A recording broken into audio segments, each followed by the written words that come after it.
प्रिय भक्तों, आज हम आप सबको बताएंगे कि होली क्यों मनाई जाती है। ऐसा क्या कारण था जिससे हम सब होली का त्यौहार मनाते हैं। पूर्व समय में हिरण्यकश्यपु नाम का एक राजा था जो राक्षस पवित्री का था और उसका पुत्र भगवान नारायण का भक्त था जिसका नाम प्रहलाद था।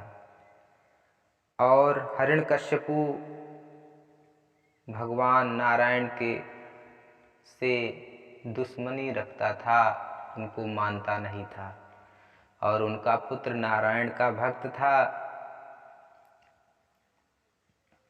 इस कारण हिरण्यकश्यपु अपने पुत्र को मारने के लिए कई प्रकार के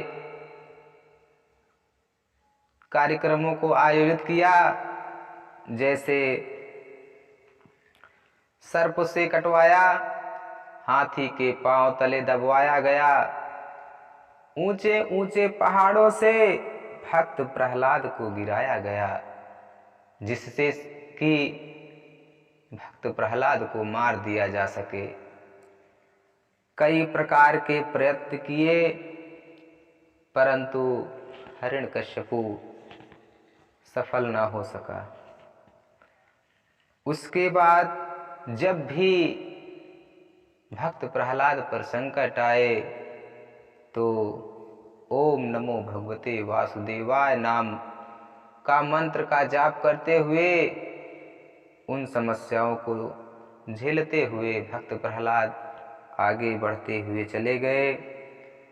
परंतु भक्त प्रहलाद का कुछ नहीं बिगाड़ सका हिरण्यकश्यपु।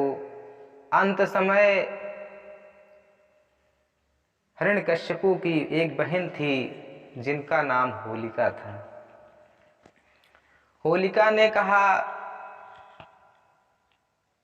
भाई साहब, हमें तो आप वरदान ब्रह्मा जी से मिला हुआ है कि हमें कोई अग्नि जला नहीं सकती।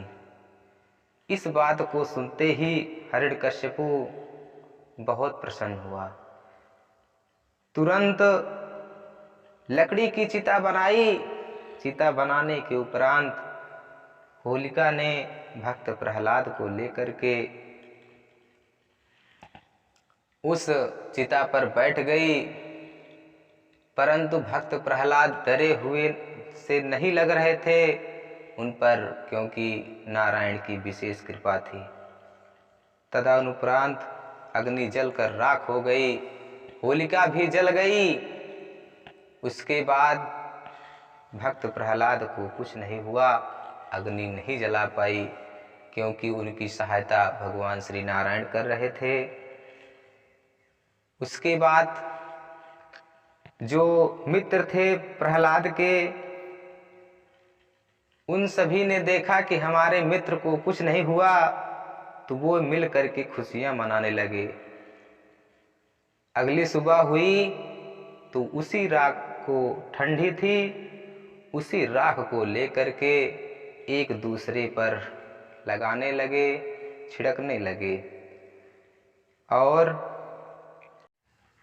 छात्रों के द्वारा, उनके मित्र मंडलियों के द्वारा जो ये राख को एक दूसरे पर लगाया जाया गया, वही आज हम सब रंगों के द्वारा एक दूसरे को लगाते हैं और होली जैसे पवित्र त्योहार को हम सब मिलकर मनाते हैं।